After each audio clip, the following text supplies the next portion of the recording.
भगवान शिव के 3 सबसे शक्तिशाली अवतार कौन कौन से हैं? हिंदू धर्म ग्रंथों तथा महापुराणों के अनुसार त्रिदेवों में सबसे शक्तिशाली माने जाने वाले भगवान शिव अर्थात महादेव है। ब्रह्मा विष्णु महेश त्रिमूर्ति इस सृष्टि की सबसे बड़ी महाशक्तियां हैं। ब्रह्मदेव को छोड़कर भगवान विष्णु और भगवान शिव समय समय पर अवतार लेते रहते हैं ताकि सृष्टि के संचालन को अच्छे से चलाया जा सके।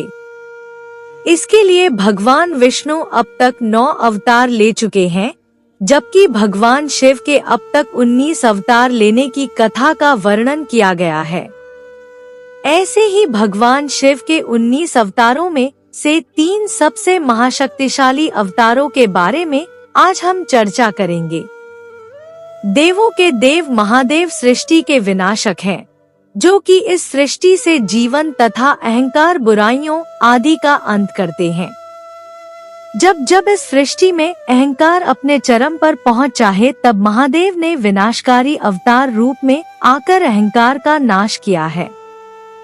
पहला काल भैरव अवतार महापुराणों के अनुसार माना जाता है कि भगवान शिव के काल भैरव अवतार को सृष्टि के निर्माण के समय जन्म दिया था। बात यह थी कि सृष्टि के निर्माण से पहले के समय भगवान नारायण और ब्रह्मदेव की उत्पत्ति हुई। तब ब्रह्मदेव को अपने सबसे श्रेष्ठ होने का अहंकार उत्पन्न हुआ। तब ब्रह्मदेव के अहंकार के रूप में ब्रह्मदेव का 5वां सर उत्पन्न हुआ था, जिसको काटने के लिए भगवान शिव ने काल भैरव को उत्पन्न किया था। काल भैरव ने ब्रह्मदेव का अहंकार रूपी पैदा हुआ 5वां सर काट दिया, लेकिन उस वजह से काल भैरव पर ब्रह्म हत्या का पाप लग गया। काल भैरव ब्रह्मदेव के उस कटे हुए शीश को लेकर बहुत से तीर्थ स्थानों पर घूमते रहे, लेकिन उन्हें ब्रह्महत्या के पाप से मुक्ति नहीं मिली। लेकिन अंत में जब काल भैरव काशी पहुँचे तो तब वहाँ पर उन्हें ब्रह्म हत्या के पाप से मुक्ति मिल गई और हमेशा के लिए काल भैरव काशी में ही स्थित हो गए। काल भैरव भगवान शिव का पहला अवतार थे, जिन्होंने सृष्टि के रचयिता ब्रह्मा देव का शीश काट दिया था। वह महाशक्तिशाली थे। वीरभद्र अवतार भगवान शिव का दूसरा महाशक्तिशाली अवतार का नाम था वीरभद्र।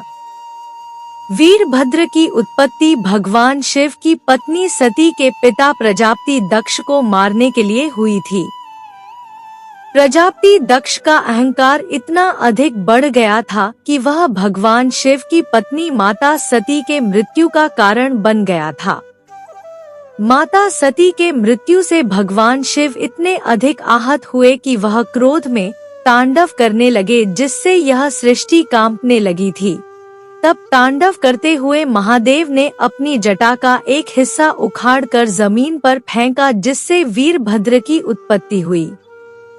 महादेव ने वीरभद्र को यह स्पष्ट आदेश दिया कि तुम इसी समय प्रजापति दक्ष के राज्य में जाकर उसका अंत कर दो, और जो भी तुम्हारे रास्ते में आए, चाहे वह देवता दानव या मनुष्य कोई भी हो, उसे भी भस्म कर दो। वीरभद्र, जो कि महादेव की कुंडलिनी शक्ति का प्रतीक था, उसी क्षण प्रस्थान करता है और प्रजापति दक्ष के महल में आकर उनका यज्ञ विध्वंस कर देता है। वीरभद्र से लड़ने के लिए प्रजापति दक्ष अपनी सेना को आगे कर देता है, लेकिन वीरभद्र एक एक करके सबको पराजित कर देता है। उसके पश्चात प्रजापति दक्ष भगवान नारायण से सहायता मांगता है और वीरभद्र से लड़ने के लिए विनती करते हैं। तब वह नारायण वीरभद्र से लड़ने जाते हैं, लेकिन एक ऋषि के दिए गए श्राप के कारण वह उनसे हार जाते हैं।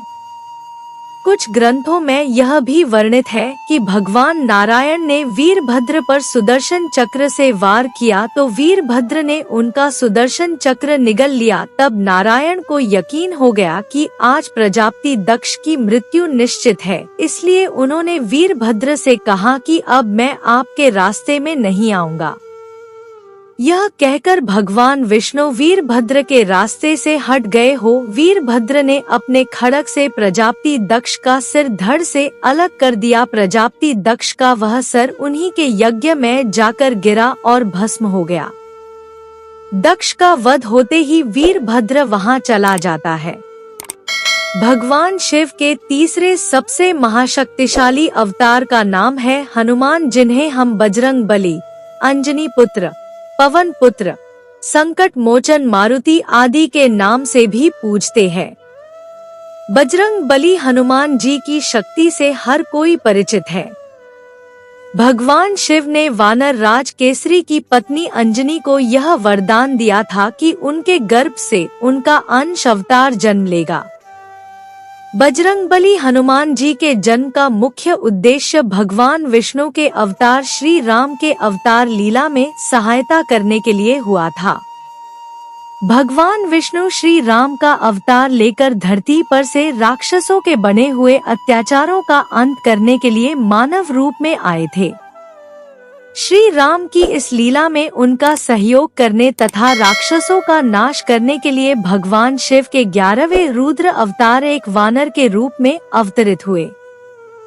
बजरंगबली हनुमान की शक्तियां असीमित थी, क्योंकि वे अनादि और अनंत महादेव के 11वें रुद्र रूप थे तथा उन्हें हर देवता से वरदान प्राप्त था और ब्रह्मास्त्र भी उनका कुछ नहीं बिगाड़ सकता था। अपने बालपन में ही हनुमान ने सूर्य को निगल लिया था। जिस रावण को वानर राज बाली अपनी काख में दबाकर 6 महीने तक घूमता रहा था, लेकिन वह बाली भी हनुमान जी की शक्ति का 10वां हिस्सा भी संभाल नहीं पाया था। महाबलशाली होने के साथ हनुमान जी बहुत विद्वान थे तथा धर्म और वेदों के ज्ञाता थे। वह अपने शरीर को किसी भी आकार में ढाल सकते थे। माता सीता ने उन्हें 8 सिद्धियां और 9 निधियों के दाता होने का वरदान दिया था। आशा करती हूँ यह कहानी आप लोगों को अच्छी लगी होगी। अच्छी लगे तो लाइक करें, अपने दोस्तों के साथ शेयर करें। चैनल पर नए हैं तो चैनल को सब्सक्राइब करें और कमेंट में हर हर महादेव अवश्य लिखें। कहानी सुनने के लिए बहुत बहुत धन्यवाद। मिलती हूँ एक और अच्छी कहानी के साथ। हर हर महादेव।